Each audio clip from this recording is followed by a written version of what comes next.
मान बढ़ाने वाली संस्थाएं इन्होंने बनाई, अपमान को आप अपना मान बढ़ाने के लिए, चूंकि आपको महंगाई बेरोजगारी से भटकाना है, इसीलिए अपमान का मुद्दा उठाना है। मैं महंगाई बेरोजगारी पे उत्तर दे देता हूं। अब अटल जी से लेके मोदी जी के दौर तक 14 साल हमारी सरकार रह चुकी है, और जाके चेक कर लीजिए इन 14 सालों में हमेशा केवल 2020 कोविड के दौर को छोड़कर हमेशा रेट ऑफ इन्फ्लेशन नीचे और रेट ऑफ ग्रोथ ऊपर। रेट इनकी 50 साल में केवल 2006-7 का दौर छोड़ के हमेशा रेट ऑफ ग्रोथ नीचे और रेट ऑफ इन्फ्लेशन ऊपर। और कितना ऊपर, याद करिए हमारा मजाक उड़ाया जाता था 1980 के दशक में, भारत की तो 2% ग्रोथ रेट रहेगी जिसे हिंदू ग्रोथ रेट कहते थे।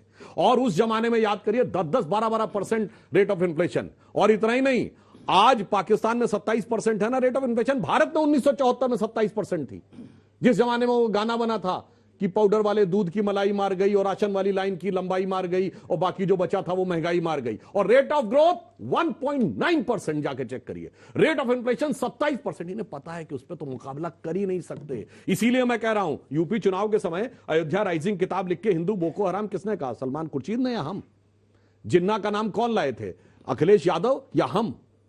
हमेशा चुनाव में आप ही लाते हैं। और डिसइन्वेस्टमेंट की पॉलिसी कौन लाया था? डॉक्टर मनमोहन सिंह लाते हैं, आप लोग लपक लेते हैं। नहीं, हम लपक फिर लटक जाते हैं। डिसइन्वेस्टमेंट में और बेचने में फर्क है। अगर आप लोग डिसइन्वेस्टमेंट को बेचने की बात करें, सुधांशु जी आपके मुंह से अच्छा नहीं लगता। इन्होंने कहा, आपने हमसे कहा कि हम लपक लेते हैं और लटक भी जाते हैं। अरे साहब, इतना ये तो इतना उछाल देते हैं। अब तो सर ये 24 तक चलेगा। सुनिए तो, ये इतना उछाल देते हैं कि वो सब पाते हैं, सब प्रयास ये अनायास पा जाते हैं, अपने आप आके गिर जाता है। इतना ये फेंकते रहते हैं चारों तरफ। और मुझे एक बात पे कष्ट हुआ, इन्होंने कहा नागा साधुओं की बात।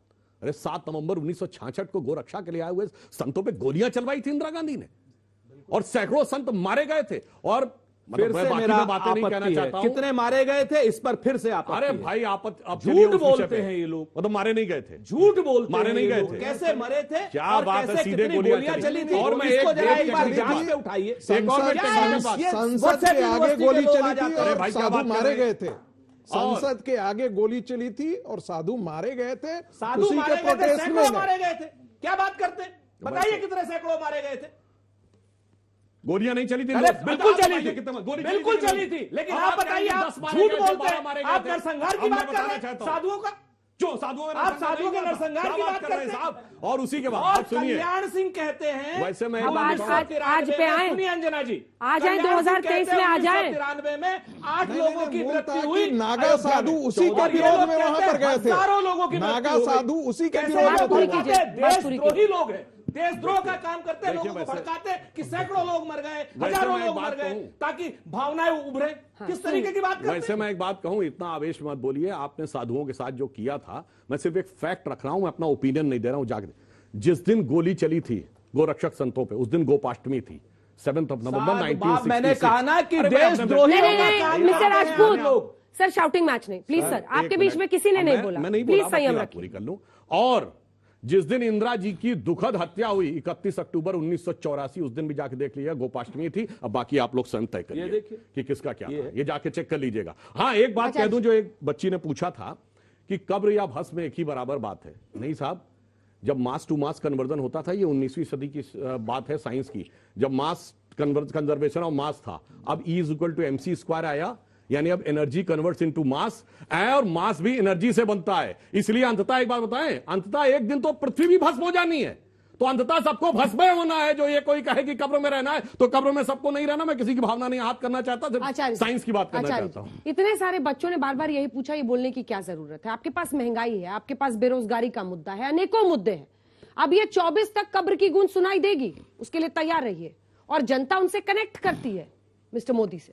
देखिए अंजना जी, प्रधानमंत्री के खिलाफ कोई भी अपशब्दों का प्रयोग करता है, मैं उसका समर्थन नहीं करता, मैं घोर निंदा करता हूं। पहली बात, चाहे वो कब्र खोदने जैसी बात हो, चाहे वो उनके माता पिता पे टिप्पणी हो, और उसके लिए पवन खेरा जी ने सुप्रीम कोर्ट में भी माफ़ी मांगी है। लेकिन अब सवाल उठता है कि नरेंद्र मोदी जी के खिलाफ अगर कोई बात की गई तो उसके लिए आसाम की पुलिस आई और हवाई जहाज में से एक आदमी को पकड़ लिया। हाँ। लेकिन भगवान राम और रामचरितमानस के ऊपर अभद्र टिप्पणी की बिहार के एक मंत्री ने, हमने उसके खिलाफ उत्तर प्रदेश में FIR दर्ज कराने की मांग की। समर्थन दे रहे हैं आप बीच में मत बोलिए सुधांशु जी, आप बहुत ही विद्वान व्यक्ति हैं और आप गरिमा को समझते हैं, और आप ये समझ रहे हैं मैं क्या कहने जा रहा हूँ। चलिए, ताली बजा दीजिए इनके लिए। अंजना जी, आपका चैनल इस देश का नहीं, विश्व का एक बड़ा चैनल है।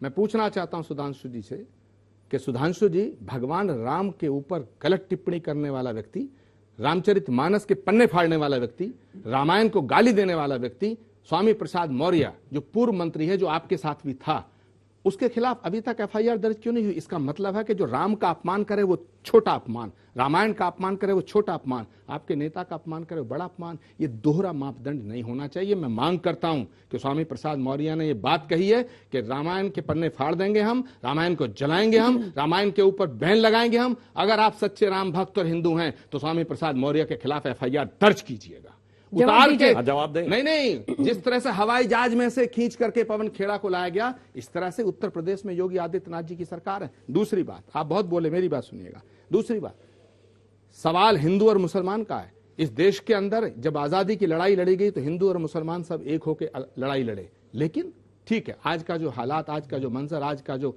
राजनीतिक परिदृश्य आपने बनाया है, मैं उस पर एक बात कहना चाहता हूं। पहली, हत्या जुनैद की हो या नासिर की हो, हत्या कानपुर के अंदर 2 ब्राह्मण बच्चियों की हो, हत्या हाथरस के अंदर हो, लेकिन जलाने में आप एक जैसे हो।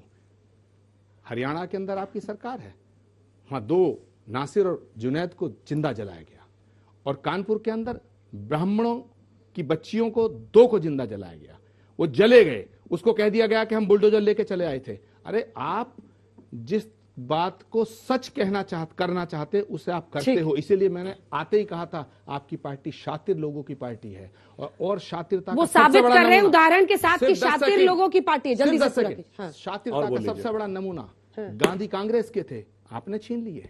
पटेल कांग्रेस के थे, आपने छीन लिए। सुभाष चंद्र बोस कांग्रेस के थे, आपने छीन लिए। मुझे तो लगता है आप कांग्रेस पार्टी से इंदिरा गांधी ना छीन लें।